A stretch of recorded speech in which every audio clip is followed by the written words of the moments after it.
Tumeshuhudia mafanikio makubwa sana kwenye sekta ya elimu. Uboreshaji wa mazingira ya kazi kwa walimu mmoja mmoja yamefanyika. Kwa namna ya pekee, mnikubalie tena niwahakikishie kuwa, ndugu walimu, serikali yenu ya awamu ya 6 chini ya uongozi mahiri wa Mheshimiwa Dr. Samia Suluhu Hassan, Rais wetu wa Jamhuri ya Muungano wa Tanzania, itaendelea kutatua changamoto za walimu, na hii ni kwa kuangalia nchi zote zilizofanikiwa hazijawahi kufanya chochote ili ziweze kufanikiwa, bali zimewekeza kwenye elimu, kwa sababu elimu ndio ufunguo wa maisha, na kama hakuna elimu ya maana, basi hakuna maendeleo ya maana.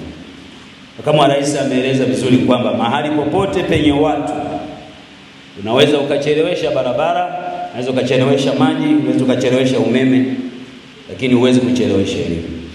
Maana yake ni kwamba elimu inatangulia vyote kabla ya mengine. Na kwa kweli, kama unataka taifa lililostaarabika, taifa linalopiga hatua kwenye maendeleo, usiache kuwekeza kwenye elimu.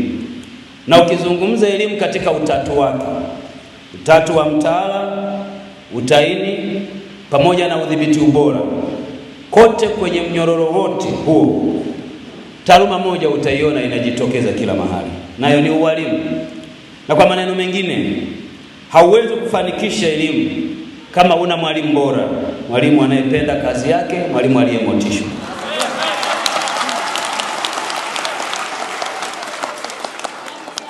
Nataka niwaombe wale mnaowasikiliza walimu, kutoka ofisi zote, ofisi ya Rais, TAMISEMI, pamoja na utumishi wa umma na utawala bora, Wizara ya Fedha, na wale wanaotoka ofisini kwetu, ofisi ya Waziri Mkuu, wasikilizeni walimu kwa utulivu, wavumilieni.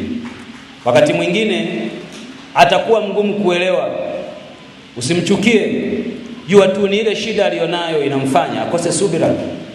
Wasikilizeni kwa wema. Wakati fulani ukiona haelewi, toka kwenye kiti chake, nenda upande wa pili, tatizo hilo liwe lako. Ujiulize, ningekuwa mimi mwenye tatizo hili ingekuwaje?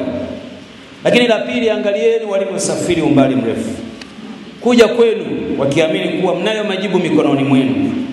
Basi wapatieni majibu wakati wanarudi. Siwafanye waje hapa kupiga picha na kuondoka nazo. Joli na majibu kwenye shida zao. Na kwenu walimu, toweni shida zenu kwa haki. Kusema shida si dhambi.